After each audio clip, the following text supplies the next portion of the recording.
அன்புடன் ஒரு mini vlog பார்த்துடலாங்களா. கல்யாணம் எல்லாம் நல்லபடியாக முடிஞ்சிருச்சுங்க. மாப்பிள்ளை பொண்ணு எல்லாருமே மாப்பிள்ளை வீட்டுக்கு தான் கிளம்பிட்டு இருந்தாங்க.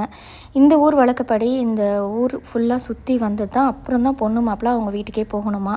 அவங்களும் நடக்கிறாங்க, சரி நம்மளும் நடப்போம்னு சேர்ந்து நாங்களும் எல்லாருமே அவங்க பின்னாடியே நடக்க ஆரம்பிச்சிட்டோம். அடுத்து 11 o'clock ரிசப்ஷன் ஸ்டார்ட் ஆகிடுங்க. ஸோ நாங்கள் பொண்ணு மாப்பிள்ளை வீட்டில் கொண்டு வந்து விட்டுட்டு இமீடியட்டாகவே கிளம்பி ரெசார்ட்டுக்கு வந்துட்டோங்க. ரிசப்ஷனுக்கு நானும் ரெடி ஆகிட்டேங்க. வந்து பார்த்தா என் தங்கச்சி பொண்ணு பயங்கர அழங்க.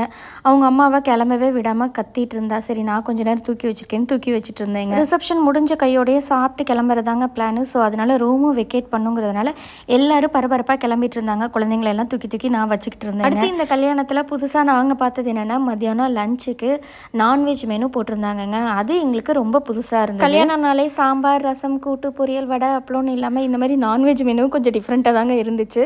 மெனு என்னென்னு பார்த்தீங்கன்னா, சிக்கன் கிரேவி, அப்புறம் சிக்கன் 65, ஒயிட் ரைஸ், அப்புறம் எலும்பு தண்ணி குழம்பு ரொம்ப டேஸ்ட்டாக இருந்துச்சுங்க. அந்த ஊரில் இருக்கவங்க எல்லாருமே வந்து சாப்பிடுவாங்க. அந்த அன்னைக்கு யார் வீட்லையுமே சமைக்க மாட்டாங்கன்னு சொன்னாங்க. லஞ்ச் எல்லாம் முடிச்சுட்டு ரூமையும் வெக்கேட் பண்ணிவிட்டு எல்லாருக்கும் டாட்டா பாய் சொல்லிவிட்டு நாங்கள் அப்படியே கிளம்பிட்டோங்க. பார்த்தீங்கன்னா ஏற்காட்டிலே ஒரு 2-3 ஸ்பாட் பார்த்துட்டு போகலாம் தாங்க. அப்படி வந்து ஃபஸ்ட்டு ஸ்பாட் பார்த்தீங்கன்னாக்க இந்த பீக்கு பார்க்கு தாங்க. ரொம்ப நல்லா இருந்துச்சு. என்ன என்ட்ரி ஃபீ மட்டும் கொஞ்சம் ஜாஸ்தியாக இருந்துச்சு. அடுத்து வியூ பாயிண்ட் வந்து பக்கோடா பாயிண்ட் போனோம், ஷேர்வராயன் டெம்பிள் போனோங்க. அதெல்லாம் பெருசாக நான் கவர் பண்ண முடியலங்க. இதோட இந்த ஏற்காடு சீரீஸை முடிச்சுக்கிறேன். தேங்க்ஸ் ஃபார் வாட்சிங் ஃப்ரெண்ட்ஸ்.